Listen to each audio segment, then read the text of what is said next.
ਦਿੱਲੀ ਦੇ ਵਿੱਚ ਇੱਕ ਰੇਪ ਹੋਇਆ ਹੈ ਰਾਬੀਆ ਸੈਫੀ ਦਾ, ਤਾਂ ਉਸ ਵਿੱਚ ਜੋ ਸਰਕਾਰ ਹੈ ਜਾਂ ਫਿਰ ਉੱਥੇ ਪੁਲਿਸ ਐਡਮਿਨਿਸਟ੍ਰੇਸ਼ਨ ਹੈ ਉਹ ਉਸ ਮੁਤਾबिक ਇਨਵੈਸਟੀਗੇਸ਼ਨ नहीं कर रही कि एक कौमी जो जानवर होना चाहिए है एक गैर और ਉਹਦੀ प्रोटेक्शन करना एक फंडामेंटल राइट है हर हिंदू का, और उसी मुल्क ਵਿੱਚ एक कुड़ी उपर जुल्म हो रहा है ਉਹਦੇ ਉੱਪਰ कोई कार्रवाई नहीं।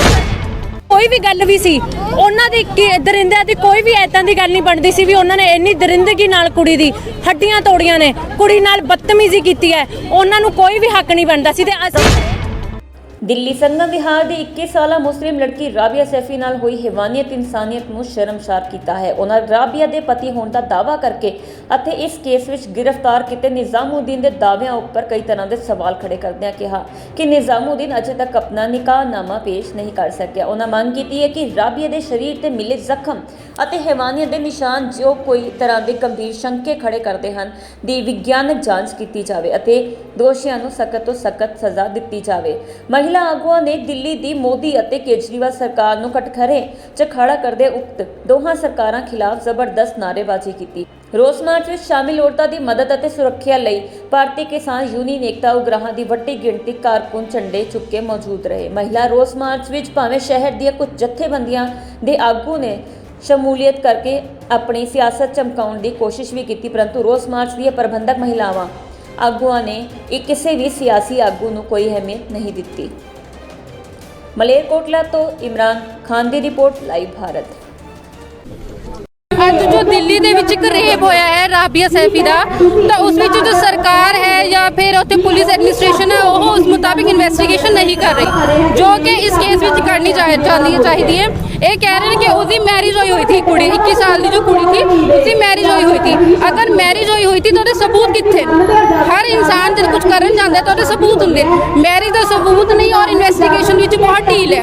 ਇਸ ਕਰਕੇ ਇਹ ਮੁੱਦਾ ਜੋ ਉਠਾਉਣਾ ਚਾਹੀਦਾ ਹੈ। ਅਫਸੋਸ ਹੁਣ ਇਸ ਗੱਲ ਤੇ ਹੋ ਰਿਹਾ ਹੈ कि जिथे गया माता का दर्जा दिता जा रहा है, एक विशेष अदालत ने कहा है कि एक कौमी जो जानवर होना चाहिए है एक गैर और ਉਹਦੀ प्रोटेक्शन करना एक फंडामेंटल राइट है हर हिंदू का, और उसी मुल्क ਵਿੱਚ एक कुड़ी उपर जुल्म हो रहा है ਉਹਦੇ ਉੱਪਰ कोई कार्रवाई नहीं। की सरकार की एडमिनिस्ट्रेशन उन्नाव रेप केस की तरह इस केस का वेट कर रही है कि जिमें उन्नाव ਦੇ ਵਿੱਚ ਉਹਦਾ पूरा परिवार कतल ਕਰਨ ਵਾਲਾ ਜਾਂ ਕਰਤਾ ਉਹਨੂੰ ਮਾਰਤਾ, ਕੁੜੀ ਨੂੰ ਮਾਰਨਾ था, एक्सीडेंट करवाया, कि ਇਹ ਉਹੀ ਚਾਹ ਰਹੇ ਨੇ ਕਿ ਉਹੀ ਇਸ ਕੇਸ ਵਿੱਚ ਵੀ ਹੋਵੇ, ਉਹ ਸਾਨੇ ਨਹੀਂ ਹੋਣ ਦੇਣਾ। ਸਾਡਾ ਇਹੀ ਹੈ ਕਿ ਇਨਵੈਸਟੀਗੇਸ਼ਨ ਕਰਵਾਓ ਪੂਰੀ, ਔਰ ਇਸ ਕੇਸ ਦੇ ਵਿੱਚ ਪੂਰੀ ਜਿੰਨੀ ਵੀ ਇਨਵੈਸਟੀਗੇਸ਼ਨ ਸੀਬੀਆਈ ਕਰੇ ਲੇਕਿਨ ਇਸ ਕੇਸ ਨੂੰ ਅੱਗੇ ਦਬਣਾ ਨਹੀਂ ਚਾਹੀਦਾ। ਅਸੀਂ ਜਿਹੜੇ ਪ੍ਰੋਟੈਸਟ ਹੈ ਜੋ ਰਾਬੀਆ ਸੈਫੀ ਹੈ ਜਿਹਦੇ ਨਾਲ ਅਨਜਸਟਿਸ ਹੋਇਆ ਹੈ, ਅਸੀਂ ਚਾਹੁੰਦੇ ਹਾਂ ਕਿ ਉਹਦੇ ਨਾਲ ਪ੍ਰੋਪਰ ਇਨਵੈਸਟੀਗੇਸ਼ਨ ਕਰਕੇ ਉਹਨੂੰ ਜਸਟਿਸ ਦਿੱਤਾ ਜਾਵੇ।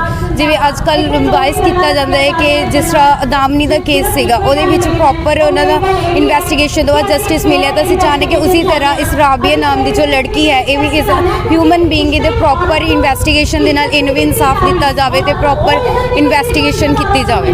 ਅੱਜ ਦੀ ਸਾਡੀ ਇਹੀ ਡਿਮਾਂਡ ਹੈ ਕਿ ਹਰ ਇੱਕ ਲੜਕੀ ਨੂੰ ਸਿਰਫ ਰਾਬੀਆ ਸੈਫੀ ਹੀ ਨਹੀਂ, ਜੋ ਇਹਦੇ ਅੱਜ ਤੱਕ ਹੁਣ ਹੋ ਰਹੀਆਂ ਨੇ ਅੱਗੇ ਵੀ ਜਿਹੜੇ ਇਸ ਤਰ੍ਹਾਂ ਦੇ ਹੋ ਰਹੇ ਨੇ ਰੇਪ ਕੇਸਿਸ ਵਗੈਰਾ, ਇਹਨਾਂ ਨੂੰ ਕੰਟਰੋਲ ਕਰਨ ਦੇ ਲਈ ਸਖਤ ਤੋਂ ਸਖਤ ਕੋਈ ਕਾਨੂੰਨ ਬਣਾਇਆ ਜਾਵੇ ਜਿਹਦੇ ਨਾਲ ਇਹ ਚੀਜ਼ਾਂ ਨੇ ਜਿਹੜੇ ਸਾਡੀ ਗੌਰਮੈਂਟ ਹੈ ਉਹਨੂੰ ਕੁਝ ਫਾਲਤੂ ਦੇ ਲਾਜ਼ ਦੇ ਵਿੱਚ ਤਾਂ ਬੜੇ ਧਿਆਨ ਨੇ, ਜਿਵੇਂ ਕਿ ਅੱਜ ਕੱਲ੍ਹ ਦੇ ਬੜੇ ਤੋਂ ਬੜੇ ਨਿਊਜ਼ ਚੈਨਲ ਤਾਲਿਬਾਨ ਦੇ ਉੱਪਰ ਫੋਕਸ ਕਰ ਰਹੇ ਨੇ, ਆਤੰਕਵਾਦ ਦੇ ਉੱਪਰ ਫੋਕਸ ਕਰ ਰਹੇ, ਲੇਕਿਨ ਇਸ ਟੌਪਿਕ ਦੇ ਉੱਪਰ ਕੋਈ ਵੀ ਫੋਕਸ ਨਹੀਂ ਕਰ ਰਿਹਾ।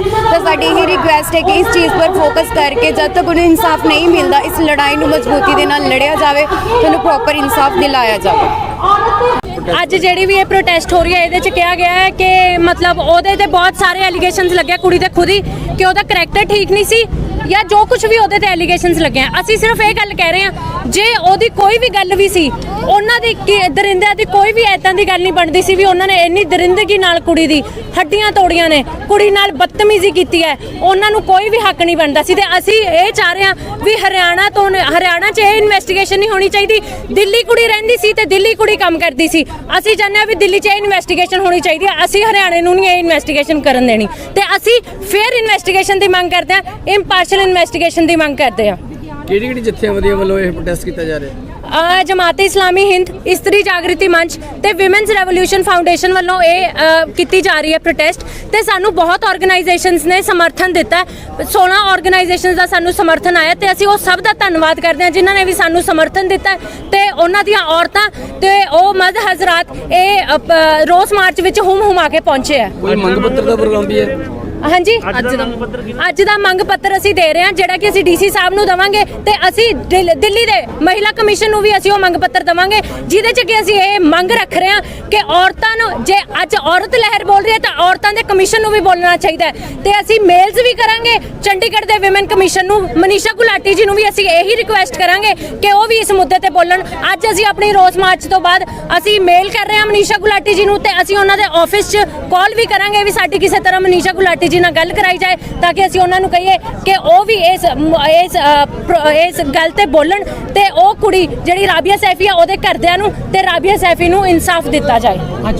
ਦੇ ਵਿੱਚ ਸਿਵਲ ਡਿਫੈਂਸ ਦੇ ਵਿੱਚ 21 ਸਾਲ ਦੀ ਰਾਬੀਆ ਸੈਫੀ ਕੰਮ ਕਰਦੀ ਸੀ। ਉਹਦਾ ਕਤਲ ਕੀਤਾ ਗਿਆ 26 ਅਗਸਤ ਨੂੰ, ਘਰ ਤੋਂ ਲਾਪਤਾ ਹੋਈ ਤੇ ਉਹਦਾ ਜਦ ਪਤਾ ਚੱਲਿਆ ਕਿ ਉਹਦਾ ਕਤਲ ਹੋ ਗਿਆ ਹੈ ਉਹਦੇ ਤਾਲੁਕ ਦੇ ਨਾਲ ਅਸੀਂ ਇਹ ਪ੍ਰੋਟੈਸਟ ਕਰਨ ਜਾ ਰਹੇ ਹਾਂ। ਕੀ ਸਰਕਾਰ ਤੋਂ ਮੰਗ ਕਰ ਰਹੇ ਹੋ? ਸਾਡੀ ਸਰਕਾਰ ਤੋਂ ਇਹੀ ਮੰਗ ਹੈ ਕਿ ਉਹ ਜਿਹੜੇ ਉਹਦੇ ਦੋਸ਼ੀ ਨੇ, ਦਰਿੰਦੇ ਨੇ, ਹੈਵਾਨਗੀ ਜਿਨ੍ਹਾਂ ਨੇ ਉਹਨਾਂ ਨਾਲ ਕੀਤੀ ਹੈ, ਉਹਦੇ ਨਾਲ ਰਾਬੀਆ ਸੈਫੀ ਦੇ ਨਾਲ ਕੀਤੀ, ਉਹਨੂੰ ਸਖਤ ਤੋਂ ਸਖਤ ਸਜ਼ਾ ਦਿੱਤੀ ਜਾਵੇ, ਉਹਦੀ ਪੂਰੀ ਜਾਂਚ ਪੜਤਾਲ ਕੀਤੀ ਜਾਵੇ। ਰਾਬੀਆ ਸੈਫੀ ਜਿਹੜਾ ਪਿਛਲੇ ਦਿਨੀ ਮਰਡਰ ਹੋਇਆ ਆ, ਇਸ ਕੇਸ ਦੇ ਵਿੱਚ ਸਭ ਤੋਂ ਪਹਿਲਾਂ ਜਿਸ ਤਰ੍ਹਾਂ ਦੇ ਨਾਲ ਇਹ ਕੇਸ ਦੀ ਡੀਲਿੰਗ ਹੁੰਦੀ ਆ ਤੇ ਲੜਕੀ ਗਵਾਚਦੀ ਆ ਰਾਤ ਨੂੰ ਤੇ ਅਗਲੇ ਦਿਨ ਉਹਦੀ ਡੈੱਡ ਬੋਡੀ ਮਿਲਦੀ ਆ, ਇਹ ਬਹੁਤ ਸਾਰੇ ਗੰਭੀਰ ਸ਼ੰਕੇ ਖੜੇ ਕਰਦੀ ਆ।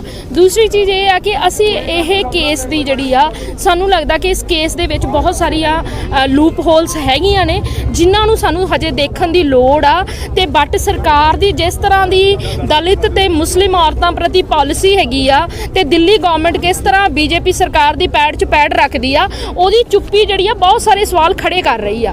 ਇਸ ਕੇਸ ਦੇ ਵਿੱਚ ਵੀ ਅਸੀਂ ਇਹ ਡਿਮਾਂਡ ਕਰਦੇ ਹੈਗੇ ਆ ਕਿ ਇਹ ਕੇਸ ਦੀ ਜਿਹੜੀ ਆ ਫੇਅਰ ਐਂਡ ਜਿਹੜੀ ਆ ਨਿਰਪੱਖ ਜਾਂਚ ਹੋਣੀ ਚਾਹੀਦੀ ਆ ਵਿਗਿਆਨਿਕ ਰੂਪ ਦੇ ਵਿੱਚ। ਦੂਸਰੀ ਜਿਹੜੀ ਸਾਡੀ ਡਿਮਾਂਡ ਆ ਕਿ ਕੰਮਕਾਜੀ ਥਾਵਾਂ ਦੇ ਅੰਦਰ ਜਿੱਥੇ ਔਰਤਾਂ ਕੰਮ ਕਰਦੀਆਂ ਨੇ ਤੇ ਜਦੋਂ ਦਿੱਲੀ ਦੇ ਅੰਦਰ ਨਿਰਭਇਆ ਵਾਲਾ ਕੇਸ ਹੋਇਆ ਸੀ ਤੇ ਬਹੁਤ ਸਾਰੇ ਲੋਕ ਸੜਕਾਂ ਤੇ ਸੀ, ਜਸਟਿਸ ਵਰਮਾ ਕਮਿਸ਼ਨ ਦੀ ਇੱਕ ਕਮੇਟੀ ਬਣਾਈ ਗਈ ਸੀਗੀ ਜਿਨ੍ਹਾਂ ਨੇ ਇਹ ਹਦਾਇਤਾਂ ਕੀਤੀਆਂ ਕਿ ਕੰਮਕਾਜੀ ਥਾਵਾਂ ਦੇ ਉੱਤੇ ਔਰਤਾਂ ਦੇ ਵਾਸਤੇ ਐਂਟੀ ਸੈਕਸ਼ੂਅਲ ਹਰਾਸਮੈਂਟ ਕਮੇਟੀਆਂ ਬਣਾਉਣੀਆਂ ਚਾਹੀਦੀਆਂ ਨੇ ਜਿਹੜੀਆਂ ਕਮੇਟੀਆਂ ਇਹਨਾਂ ਕੇਸਿਸ ਨੂੰ ਡੀਲ ਕਰਨਗੀਆਂ ਜੇ ਕਿਸੇ ਤਰ੍ਹਾਂ ਦੀ ਵੀ ਕੋਈ ਦਿੱਕਤ ਆ ਰਹੀ ਆ। ਪਰ ਉਹ ਜਿਹੜੀਆਂ ਨੇ ਸਹੀ ਰੂਪ 'ਚ ਵਰਕ ਨਹੀਂ ਕਰਦੀਆਂ।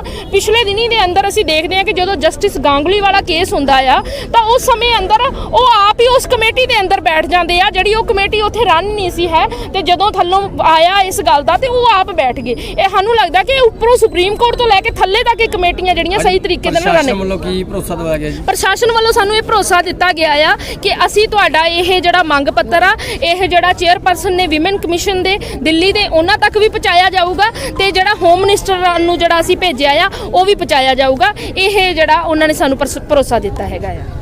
जो भी मंग पत्र है मैं मानयोग डीसी साहब रहेंगे पंजाब सरकार को भेज दिया जाऊगा।